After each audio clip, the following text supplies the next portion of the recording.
بسم الله الرحمن الرحيم الحمد لله الذي أرسل رسوله بالهدى ودين الحق ليظهره على الدين كله وكفى بالله شهيدا أشهد أن لا إله إلا الله وحده لا شريك له وأشهد أن محمدا عبده ورسوله اللهم صل على سيدنا محمد وعلى آل سيدنا محمد. Alhamdulillahirabbil alamin. Segala puji bagi Allah Subhanahu wa taala yang masih memberikan kita dan selalu memberikan kepada kita kenikmatan yang tiada terhingga sehingga kita bisa bersua bersama di majelis yang insyaallah mulia dalam kondisi sehat dan berbahagia. Semua nikmat itu tak lain tak bukan adalah cerminan dan sayang Allah kepada kita semua sehingga kita wajib mensyukurinya. Alhamdulillahirabbil alamin.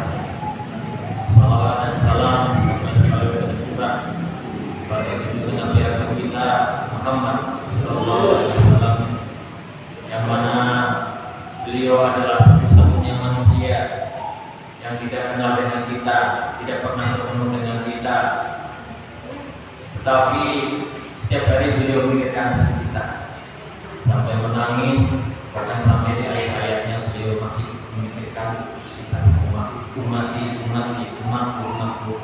ya Jibril waktu beliau akan wafat, sehingga sudah jadi kewajiban kita untuk bersolat kepada beliau dari beliau tidak ada kita selalu mencintai dan mengamalkan segala apa yang Rasulullah SAW sampaikan.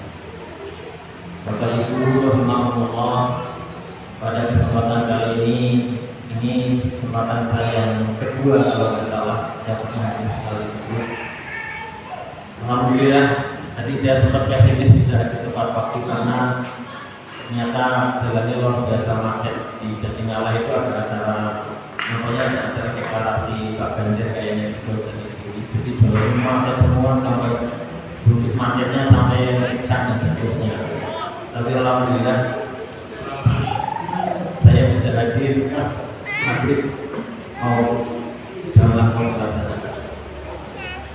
Bapak Ibu rahimahullah, pada kesempatan yang terbatas ini kita perlu bersyukur karena majelis taklim yang kita adakan masih berjalan.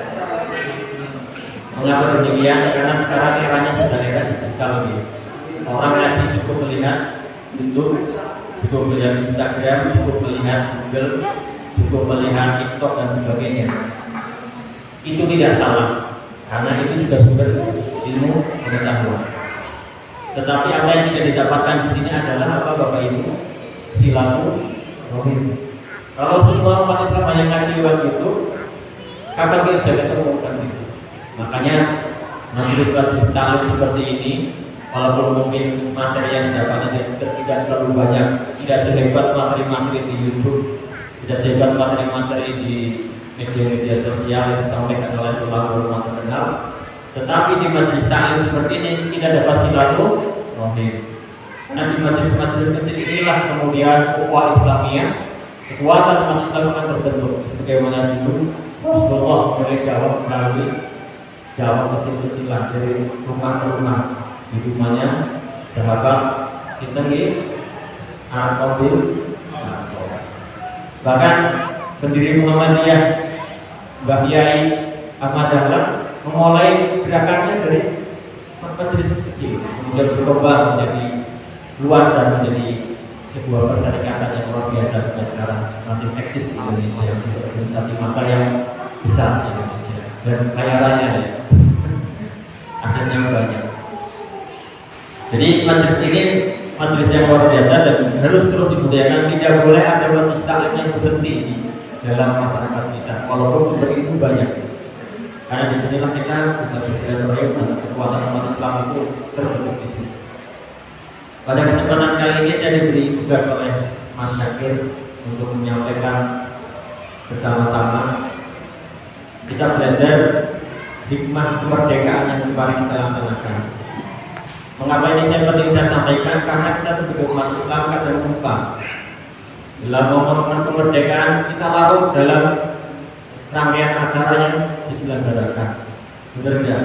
Di mana-mana ramai orang jalan sehat, lomba ini, lomba itu. Tanggal 16 malam mau di jenenge tirakat. Nah, jenenge itu keliru Pak. Kalau tirakat apa itu mangan-mangan. Tirakat itu artinya biasanya puasa gitu. Puasa berdiam diri, zikir. Malah tirakat itu kadang nggak berlaku. Nah, jadi namanya seperti itu. Tapi kita larut di situ. Kita sebagai umat Islam, sebagai komunitas rakyat Indonesia yang mayoritas terbesar, kita lupa untuk menghikmati atau mencoba menggali lebih dalam. Sebagai seorang muslim, mestinya kita harus bersikap bagaimana terhadap sebuah peristiwa peringatan kemerdekaan Republik Indonesia yang kita cintai. Sekolah-sekolah baik Islam maupun non-Islam sama sekarang, tidak ada yang beda. Tidak ada yang sama sebenarnya dengan apa yang dilakukan selama ini. Hanya kita perlu namanya, saya ingin menyampaikan bahwa kita harus sebenarnya sejak momen kemerdekaan kita harus merefleksikan diri kita, mencoba mencari sesuatu yang lebih dalam. Apa sih makna dari itu bagi kita seorang muslim? Mengapa penting? Karena sesungguhnya kemerdekaan ini kan juga kemerdekaannya adalah kemerdekaan orang Islam, karena mayoritas Indonesia adalah orang Islam. Pendahulu kita, pejuang-pejuang kita adalah pejuang-pejuang dari orang Islam. Dari mulai awal kalimat Islam masuk ke Indonesia, kemudian peristiwa-peristiwa masuknya penjajah ke Indonesia, perjuangan kemerdekaan, perjuangan para raja-raja Islam, dan Pangeran Diponegoro, Imam Bonjol dan sebagainya, sampai kemudian di mana terjadi kemerdekaan, itu semua tidak lepas dari peran umat Islam. Tetapi setelah kemerdekaan tercapai, umat Islam lupa hakikat kemerdekaan. Mengapa saya katakan lupa? Karena umat Islam seringkali tidak paham dengan mendalam apa sih hikmah dari sebuah kemerdekaan. Nah, karena itu coba kita bersama-sama mengkaji, mumpung belum selesai dan diskusinya masih berapa hari lagi. Effortnya masih banyak. Yang pertama, yang sangat penting kita yakini adalah karena kita umat Islam punya keyakinan akidah. Satu hal yang paling prinsip adalah bahwa kemerdekaan adalah rahmat dari Allah Subhanahu wa Ta'ala. Ini fondasi pertama yang kita tanamkan dalam hati kita. Kemerdekaan kita yang secara sejarah itu disebut 17 Agustus 45. Memang itu perjuangan, tetapi yang paling penting itu adalah rahmat dari Allah Subhanahu wa Ta'ala. Kehendak dari Allah Subhanahu wa Ta'ala. Innallaha ala kulli syai'in qadir. Allah berkehendak atas segala sesuatu. Sesuatu yang kecil saja, contoh paling sederhana adalah saya bisa hadir di sini, itu adalah atas kehendak Allah Subhanahu wa Ta'ala. Kalau nggak berkehendak tadi macet klub gitu ya, biasa nggak sampai di sini. Apalagi sebuah peristiwa besar, kemerdekaan sebuah bangsa, yang itu rentetannya adalah terjadi dari mulai ratusan tahun yang lalu. 350 tahun, ngomong kalau Belanda menjajah Jepang 3,5 tahun. Itu sampai kemerdekaan pasti itu atas kehendak Allah Subhanahu wa Ta'ala. Karena itu nikmat kemerdekaan sebagai seorang muslim harus masuk dalam ranah akidah kita. Indonesia bisa merdeka seperti ini itu adalah atas kehendak Allah Subhanahu wa Ta'ala. Ini yang paling penting dan paling utama harus kita tanamkan pada generasi Islam kita. Jadi ini jarang diangkat ini. Ketika mau kemerdekaan ya sudah merdeka tapi bubar dan bahkan ironis lagu kemerdekaan malah jarang terdengar. Yang dia terdengar adalah lagu dan apa ini bukan apa biasanya kan sama gitu. Di mana sama biasa dan lupa bahwa hakikat kemerdekaan adalah persoalan akidah. Bahwa kita harus meyakini bahwa kemerdekaan bangsa kita adalah atas rahmat dari Allah Subhanahu wa Ta'ala. Dan ini tercermin dalam undang pembukaan Undang-Undang Dasar 45 kita yang kita baca oleh anak sekolah yang dari sini dibaca. Setiap Agustusan sudah dibaca. Mengapa kata itu bisa muncul? Karena pendiri bangsa kita adalah para ulama, para pemimpin agama yang luar biasa, menyatu antara pemantapan akidah, kemudian juga pandangan kebangsaan yang menjadi satu. Maka itu muncul dalam pembukaan Undang-Undang 45 atas berkat rahmat Allah dan didorong oleh keinginan luhur supaya kehidupan kebangsanya bebas, maka dan seterusnya. Kalimat akidah ini biasa saja, tapi kalau ini tidak kita pahami, maka kita jadi lupa terhadap ujung pangkal kemerdekaan, yaitu Allah Subhanahu wa Ta'ala. Nah ini Bapak Ibu dan adik-adik semua, jangan pernah dilupakan kemerdekaan dengan Allah Subhanahu wa Ta'ala. Sambungannya ke sana, harus ke sana. Kalau kita gagal menyambung, berarti ada masalah dengan akidah kita. Kedua, karena kita meyakini bahwa kemerdekaan itu adalah atas dengan Allah Subhanahu wa Ta'ala, maka timbul konsekuensi atas nikmat kemerdekaan ini. Yang pertama tentu adalah mengucapkan syukur. Karena ini adalah pemberian dari Allah Subhanahu wa Ta'ala. Sesuatu misalnya diskon ayam geprek beli 3 dapat 5 misalnya. Itu saya katakan syarat ketentuan berlaku. Terhadap nikmat Allah ini juga ada ketentuan yang berlaku. Dari syukur la asyhadu wa la ilaha illa ketika kita bersyukur maka Allah akan menambah nikmatnya. Tetapi ketika kita kufur, sesungguhnya ada Allah sangat pedih.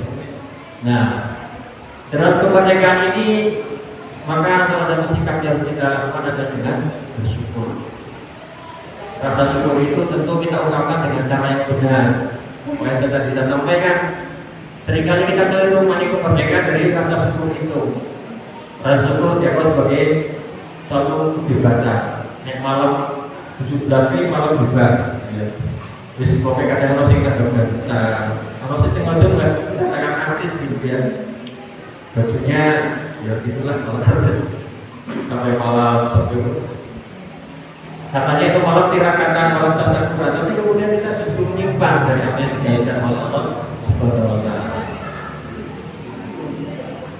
Konsekuensi lain dari rasa syukur adalah tentunya nikmat kemerdekaan itu harus kita gunakan sesuai dengan apa yang Allah perintahkan.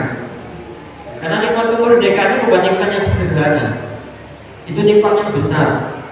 Kita diberikan oleh Allah Subhanahu wa Ta'ala bangsa dan negara dari Sabang sampai Merauke yang itu merdeka, bebas, tidak dijajah. Bukan hanya itu, dari ujung Sabang sampai Merauke negara kita adalah negara yang subur dan makmur. Orang-orang sering menyebutnya sebagai Zabur, Katulis, Iwa. Orang Jawa menyebutnya Rumah Limpah, Lojong Jawi, Toto Tegelem atau Joranjo. Surganya Asia. Terus mengatakan, nah, apa? Kali saya tancap bisa tumbuh. Karena saking suburnya. Itu nikmatnya luar biasa, nikmatnya dapat juga. Maka warisan itu harus kita syukuri sesuai dengan apa yang Allah perintahkan. Apa yang Allah perintahkan kepada kita terhadap warisan-warisan itu? Satu hal yang paling penting adalah bahwa kita harus meningkatkan kualitas hubungan kita dengan yang memberi, kan begitu. Maka yang perlu kita lakukan ketika ada kemerdekaan adalah kita introspeksi. Sudahkah kita memperbaiki kualitas hubungan kita dengan yang memberi kemerdekaan ini? Tapi jaraknya yang besar. Begitu merdeka, merdeka harus berusaha bukti. Kita bertanyakan, sejauh mana kualitas hubungan kita dengan yang memberi kemerdekaan ini dalam bentuk ubudiyah, ibadah kita, baik ibadah yang sifatnya makhluk maupun ibadah yang sifatnya amal. Kira-kira pada jatuh ke situ nggak nih Bapak Ibu ketika kemerdekaan? Mungkin ya enggak, saya juga enggak, misalnya jarang gitu ya, lupa gitu. Begitu sudah lihat merah putih hormat ya sudah gitu. Kita nggak nyambung kepada Allah Subhanahu wa Ta'ala. Padahal ini penting. Nikmatnya begitu luas, bangsa dan negara yang begitu besar ini, yang merdeka luar biasa. Tapi kita tidak memperbaiki kualitas hubungan kita pada Allah Subhanahu wa Ta'ala. Terus kita menganggap kita sudah bersyukur. Di mana syukurnya kan itu? Tidak cukup dengan alhamdulillah rabbil alamin. Yang penting adalah kita menjalin memperbaiki kualitas hubungan kita dengan yang beri nikmat pada kita. Mau kita saja nih Bapak Ibu, contoh nih, Pak Lurah datang ke RT kita. Pak Lurah aplikasi Pak RT mulai saiki sampai dalamnya tapi kabeh. Nah, ini saya ini layak dalam apik Pak. Caranya pemilu. Nah, jadi dalam apik. Kira-kira hubungan panjenengan dengan Pak Lurah jadi bagus ya? Pasti baik. Kalau ada, Pak Lurah, Pak Lurah kok pasti dikeluarkan. Karena ada pemberian dari Pak Lurah berupa jalan yang bagus. Nah ini Allah Subhanahu Wa Taala memberikan kepada kita nikmat yang begitu luas, bangsa dan negara Bapak Ibu, tidak sekedar jalan. Bangsa dan seisinya, gunung, lautan, di dalam bumi itu isinya luar biasa kaya raya. Di Papua misalnya itu emas. Lihat orang Papua itu hidup di syairnya penyanyi namanya Frankie Sailatua. Orang Papua itu hidupnya di bawah emas, tidurnya di atas emas. Ya karena di bawahnya emas. Jadi kita luar biasa nikmat dengan Allah. Bandingkan misalnya dengan negara Afrika, Somalia misalnya Bapak Ibu. Misalnya kita dengar dari kelaparan di Somalia, panasan. Ini musim panas ini luar biasa sekali. Kita begitu kaya raya. Alangkah tidak etisnya gitu ya, kalau kita kemudian tidak berbagi hubungan kita dengan Allah Subhanahu Wa Taala. Maka secara kemerdekaan kita wajib harus introspeksi untuk memperbaiki kualitas hubungan kita dengan Allah Subhanahu Wa Taala. Itu. Terus kemudian kita menggunakan nikmat itu sesuai dengan apa yang Allah gariskan kepada kita. Nah ini yang seringkali banyak menyimpang dalam semua. Kemerdekaan yang kita peroleh, kita terima, kita kan tidak berjuang gitu. Yang berjuang kan para pendahulu, orang tua kita. Tetapi kita gunakan justru tidak untuk pada jalan yang Allah tentukan. Kita lihat di mana-mana terjadi kerusakan lingkungan, orang mengeksploitasi hutan, mengeksploitasi sungai. Semua dilakukan sesuka sendiri, kemungkaran di mana-mana. Dari kemungkaran yang dilakukan oleh orang per orang, kemungkaran yang dilakukan oleh kelompok, maupun kemungkaran yang dilakukan oleh perusahaan, bahkan kemungkaran yang dilakukan oleh para pejabat negara. Misalnya korupsi, sekongkol dengan pengusaha, menyedot, menerbang hutan dan sebagainya. Itu kemungkaran-kemungkaran. Dan setiap kemungkaran pasti dampaknya adalah kerusakan, itu pasti. Tidak ada kemungkaran yang berdampak baik itu tidak ada sama sekali. Baik dalam skala individu misalnya, contoh misalnya kemungkaran individu contohnya apa? Molimo misalnya, minuman keras. Itu kemungkaran dan dampaknya pasti kerusakan. Gak tahu minuman keras menjadi sehat gak kecuali ngantunya kosong gitu ya. Aku baru baik itu terus jadi semangat. Yo semangat sesaat dari itu hilang, awalnya rusak kabeh. Tambah oplosan misalnya, ambrol awalnya. Kemungkaran dalam bentuk yang lebih luas, kerusakan hutan, penerbang eksploitasi lingkungan tidak terkendali, dampaknya kerusakan. Perilaku sederhana membuang sampah di sungai. Sekarang itu sampah plastik di mana-mana Bapak Ibu. Ada pempes, bungkus mie ayam, bungkus mie instan dan sebagainya, kumpul jadi satu, pasti rusak ya. Nah kalau kita mengakui kemerdekaan, mensyukuri, tapi kita membuat kerusakan, maka itu sama juga bohong. Kita menggunakan kemerdekaan, menggunakan fasilitas bangsa dan negara untuk kerusakan. Maka itu bukan ukur lagi namanya, tapi sudah ke arah ukuran.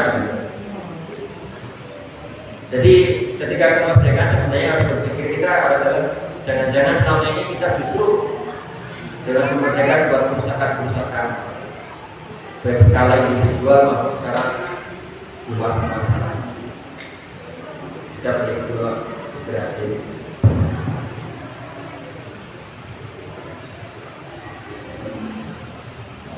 Nah, kira-kira nih Bapak Ibu, mengaca pada yang saya sampaikan ini, sudahkah kita menggunakan nikmat kemerdekaan itu jalan Allah, atau justru sebaliknya?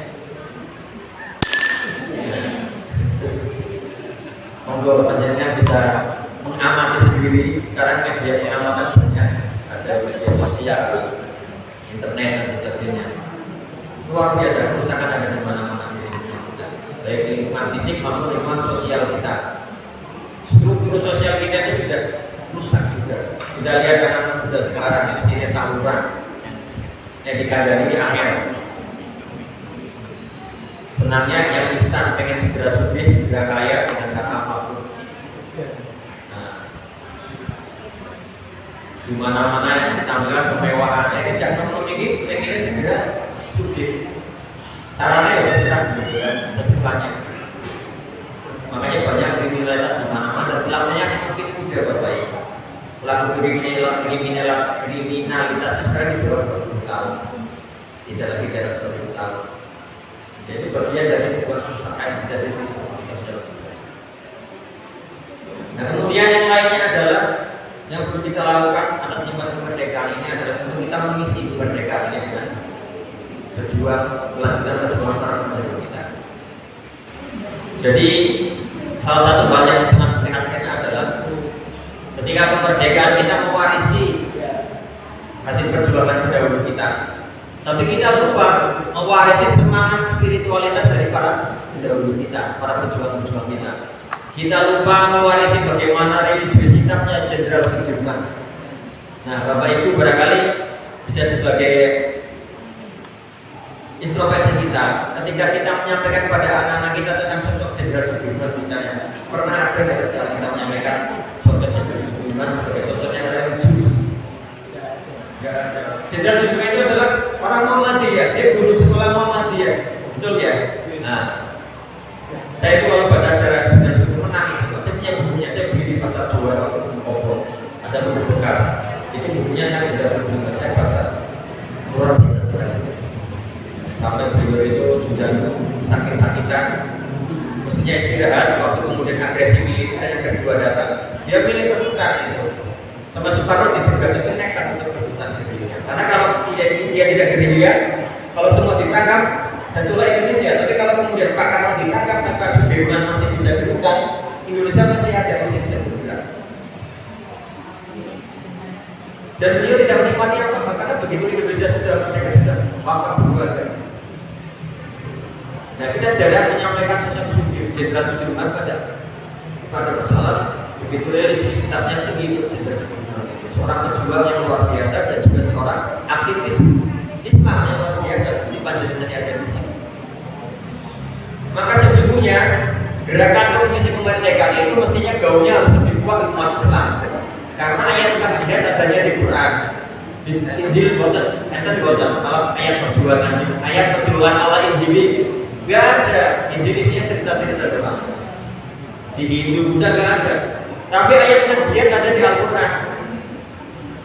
Di surah As-Saff misalnya, Allah menawarkan kepada umat Islam, ya ayyuhalladzina amanu, hai orang-orang yang beriman, maukah kalian saya tunjukkan sebuah perniagaan yang dapat menjauhkan kalian dari azab yang pedih? Hal adullukum ala tijaratin tunjikum min adzabin alim. Tu'minuna billahi wa tujahiduna fi sabilillahi bi amwalikum wa anfusikum dzalikum khairul lakum in kuntum ta'lamun. Apa itu? Beriman pada Allah dan Rasul.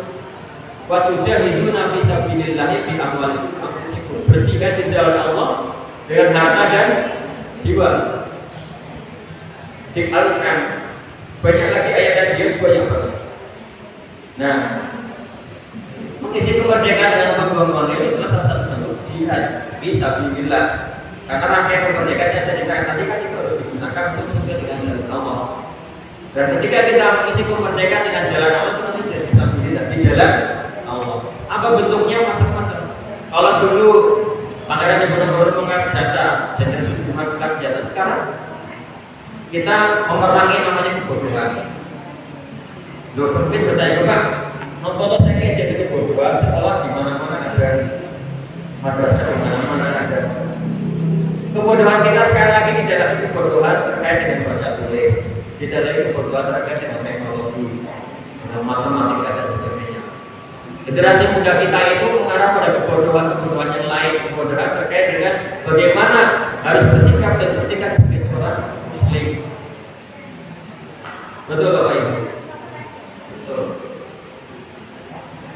Anak-anak sekarang ngaji pinter-pinter Bapak, karena TPQ ada di mana-mana nih. Sekarang TPQ ada di mana-mana, madrasah ada di mana-mana. Tetapi pertanyaan adalah, kira-kira mereka terbebas dari kebodohan terhadap bagaimana mereka bersikap orang Muslim. Dan itu yang kemudian masuk kita perjuangkan oleh Muslim. Harus kita sadarkan generasi kita yang sekarang luar biasa sekali tantangannya. Kemudian perjuangan kedua adalah memerangi perang budaya. Indonesia belum bebas dari penjajahan budaya asing, walaupun sudah merdeka dari penjajahan secara fisik. Budaya-budaya luar negeri sekarang luar biasa sekali menyerang generasi muda kita. Pertama adalah budaya hedonisme. Budaya hedonisme, megah, bermegah-megah. Pengennya jangan pengen segera sepi, saya sampaikan tadi, hidup mewah, uripnya udah kosong tapi udah kerja. Udah banyak kalau masuk surga. Itu saya tidak sadar anak kita sudah kerasa kayak begitu. Karena lihat tayangan TV, tayangan bicara di YouTube dan sebagainya, orang sukses sudah banget. Seolah-olah begitu. Kemudian penjajah kedua adalah budaya bebasan. Seolah-olah kita itu bebas apa saja, bebas melakukan hal yang buruk itu juga sebagai kebebasan. Makanya sekarang gerakan kebebasan semakin kuat, termasuk bebas berkelamin ganda. Ini luar biasa. Ini kita harus hati-hati kalau ini. Penetrasi budaya yang namanya LGBT, paham LGBT itu sekarang penetrasinya luar biasa banget. Mereka meminta kebebasan.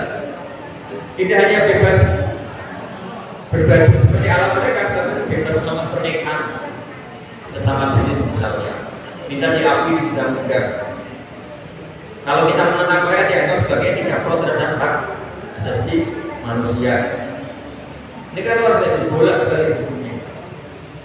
Dan ini sudah penetrasi luar biasa melalui budaya yang saya tidak sadar dimasukkan pada anak-anak kita. Tayangan-tayangan di televisi, tayangan-tayangan di YouTube dan sebagainya. Hal pertama adalah membuat jadi sesuatu yang normal. Dianggap kayak gitu itu normal. Jadi kalau ada orang yang gini-gini normal, malah jadi hiburan gitu. Jadi hiburan. Lama-lama jadi sesuatu yang kebutuhan. Dan itu virus menular. Kita jangan merasa optimis, anak saya normal, tidak mungkin. Banyak penelitian menyatakan asalnya anaknya normal, begitu kemudian bergaul dengan yang terkena itu, ya lama-lama akan ikut-ikutan. Akan jadi dirinya akan lupa, akan hilang. Nah ini nomor luar biasa sekali tantangan untuk LGBT. Jadi sekarang itu kalau misalnya begini Bapak Ibu, anak kita itu pacaran dengan perempuan misalnya laki-laki, kita khawatir ya. Itu lanang itu kok jalan berdua terus ya. Tempat sepi, kolwan, gitu kan. Ketika adalah setan, gitu kan. Ketika ada laki dan perempuan berdua yang ketika adalah setan. Sekarang kita juga harus hati-hati. Laki-laki bareng terus jangan-jangan ketika ada setan juga di situ. Atau perempuan kok bareng terus gitu sampai ke kamar dan sebagainya. Sekarang kita perlu juga jangan-jangan dan kita suruh ya, karena memang begitu luar biasa sekali tingkat kurang budaya. Ya. Raya adalah perang ekonomi. Jadi kita masih belum terbebas dari perang ekonomi. Nah, kisahnya masih berapa menit lagi Mas Akir? Masih lama ya? 5 menit. 5 menit ya. Nah, jadi perjuangan kita belum selesai Bapak Ibu. Walaupun pendahulu kita sudah sampai tahap itu perjuangan bangsa Indonesia, maka sekarang kita melanjutkan membangun generasi muda kita supaya menjadi generasi penerus bangsa, menjadi pemimpin di negara kita.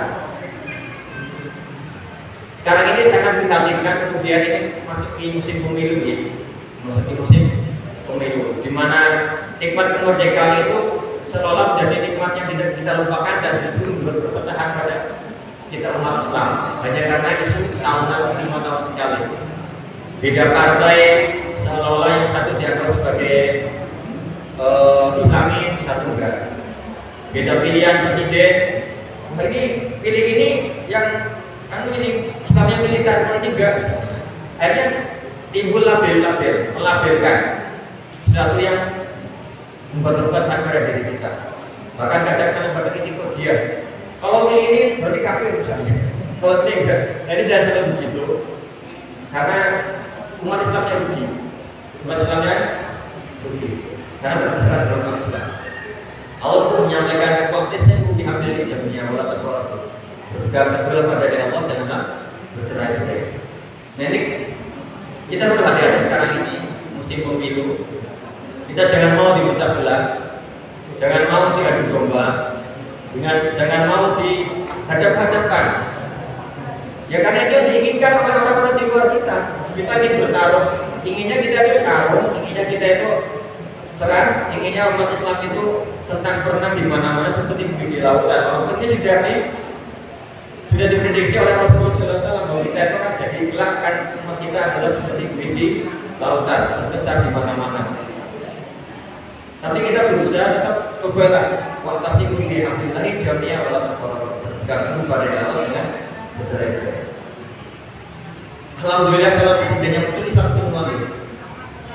Alhamdulillah syukur rakyatnya juga Islam semua. Setidaknya sudah Islam.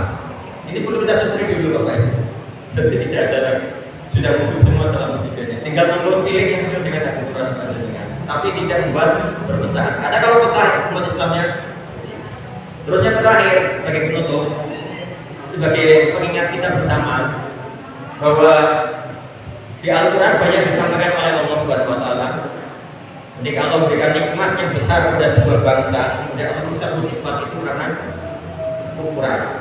Di surat Sabah misalnya, itu ceritakan sebuah negeri namanya negeri Sabah.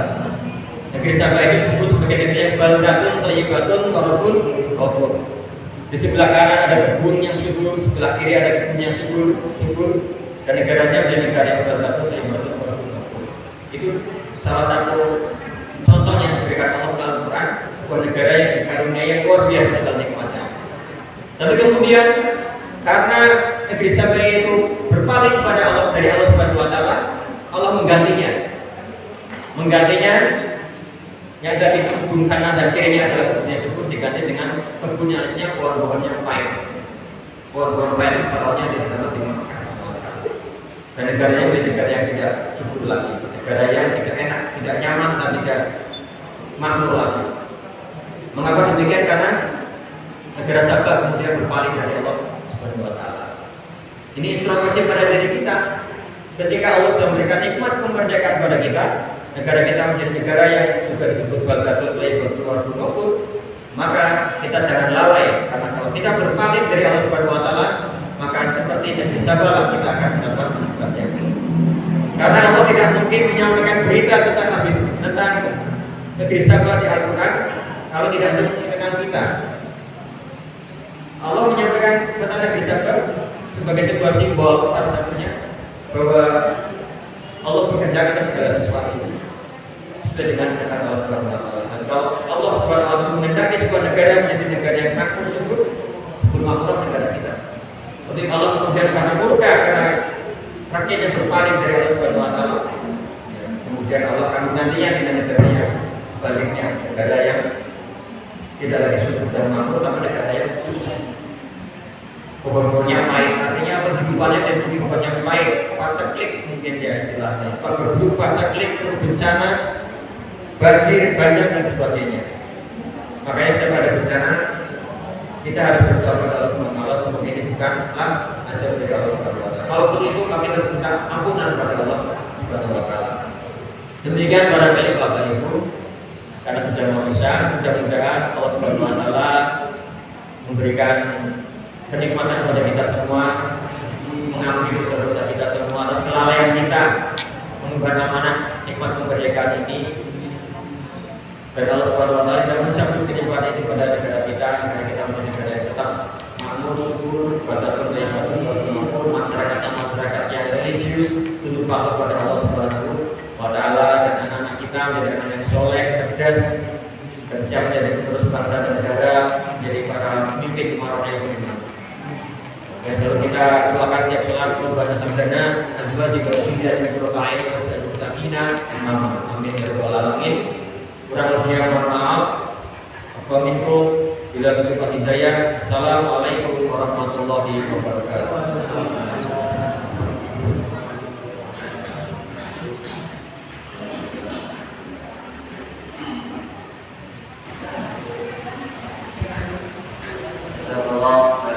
Atas materi yang telah disampaikan tentang kemerdekaan dan perspektif muslim.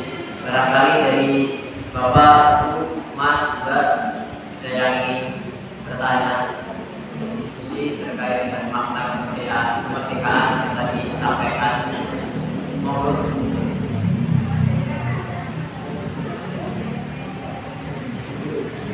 Sepertinya cukup ya.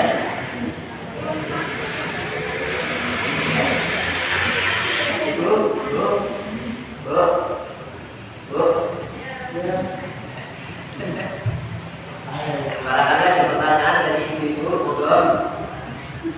Ada? Oh, fokus istirahat kayaknya. Oh, ada. Oke. Mendidik desa kurang sabar ya, atau satu pelkis nih. Itu berarti mengulang kembali tentang Nabi Sulaiman. Ketika Nabi Sulaiman berdakwah ke Ratu Balqis tentang kemagahannya,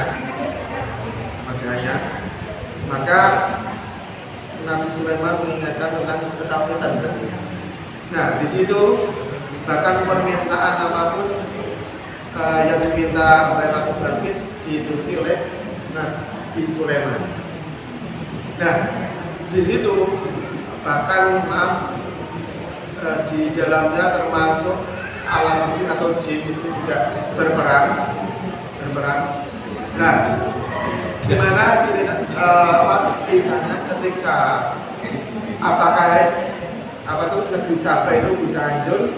Apakah setelah Sulaiman memberi pendakwakan atau sebelum didakwakan?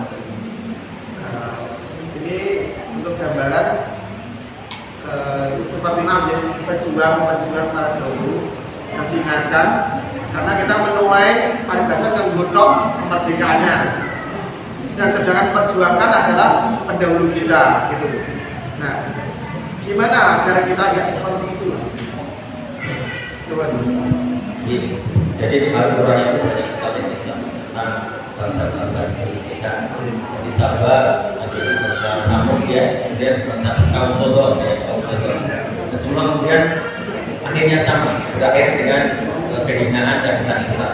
Sebabnya sama sebenarnya, yaitu mereka berpaling dari jalannya Allah Subhanahu wa Ta'ala. Kaum Samud itu kaumnya luar biasa, yaitu ceritakan itu bisa membuat istana dari batu-batu ini. Di batu mereka buat rumah di sana. Teknologinya sudah tinggi teknologi saat itu. Nah, maka pelajaran yang paling penting kita petik dari situ adalah bahwa setinggi apapun peradaban sebuah bangsa, semangat atau sebuah bangsa, ketika mereka berpaling dari Allah Subhanahu wa Ta'ala dalam konteks akidahnya maupun dalam konteks akhlak sosialnya, jauh dari nilai-nilai yang disediakan oleh Allah Subhanahu wa Ta'ala, pasti mereka akan kehancuran. Kehancurannya mungkin bukan hanya kehancuran, bukan sebuah kehancuran yang sifatnya fisik saja. Karena mungkin kan kalau ada bencana di sebuah tempat, ini berarti ada mereka menimpa maksiat dan sebagainya.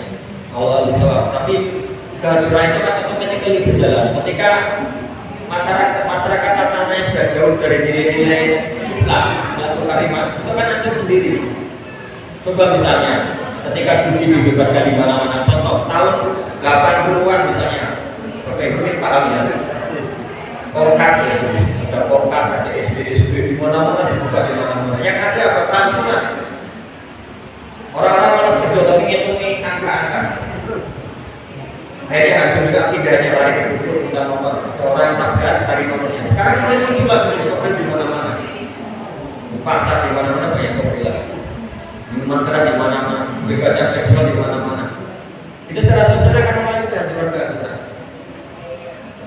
Belum kalau kehancuran sifatnya lingkungan hidup misalnya. Kalau orang berbuat mungkar terhadap lingkungan, kebangunan dan sebagainya, Bisa jadi kehancuran juga, banjir di mana-mana. Belum kalau kehancuran yang Allah seperti kehancuran yang itu muncul tanpa intervensi manusia. Contohnya apa? Gempa bumi. Sekarang belum ada teknologi yang bisa memprediksi gempa bumi itu belum ada. Termasuk yang bisa menangkal apalagi. Kemarin yang terakhir terjadi di mana ya? Turki, Syria. Turki itu kan ada yang tahu buat itu. Tsunami itu hanya bisa diprediksi, kemudian ada early warning, tapi nggak bisa dicegah. Nah, ada bencana-bencana yang bisa dicegah, misalnya kerusakan hutan. Kalau itu berbuat zolim pada hutan ya terjadi banjir. Jadi ada sunatullah, hukum kausalitas yang berjalan. Yang ketika kita berpaling dari Allah dengan melakukan kemungkaran akan terjadi kerusakan. Tetapi di luar itu juga Allah berkehendak Allah yang bersekuatir. Sebuah bencana yang tidak diduga sama sekali. Makanya saya sampaikan betul yang disampaikan Pak Jenderal bahwa kita itu sudah tinggal nganggur saja. Bahkan punya motor tinggal dipakai kebutuhan dan sebagainya, ya pasti akan punya akan buka. Kita itu selamat hanya karena satu, Bapak Ibu. Allah Maha Pengasih, Maha Pengampun. Nuruti bukan yang Gusti Allah kan bikin sangat cuma tak karena harus menggradul kan. Hanya karena Allah masih punya, Allah itu mengedepankan kasih dan sayangnya. Jadi wajah Allah itu banyak adalah kasih dan sayang dan masih ngampuro gitu, ngampura memaafkan kita, jadi kita masih selamat. Jadi kita jangan pede juga, kita masih aman, batu sari aman. Ya karena Allah memang kasih sayang itu melimpah kepada kita.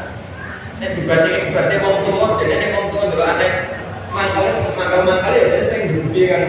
Tapi berbeda wong tua masih kelas kalau anak ya akhirnya sih terus kepalanya kan gitu. Jadi monggo belajar sejarah itu penting memang. Allah sudah kasih mereka itu belajar sejarah bagaimana orang-orang sebelum kita itu berbuat, bertindak dan akibatnya bagaimana kita belajar supaya kita dapat menilai. Iya.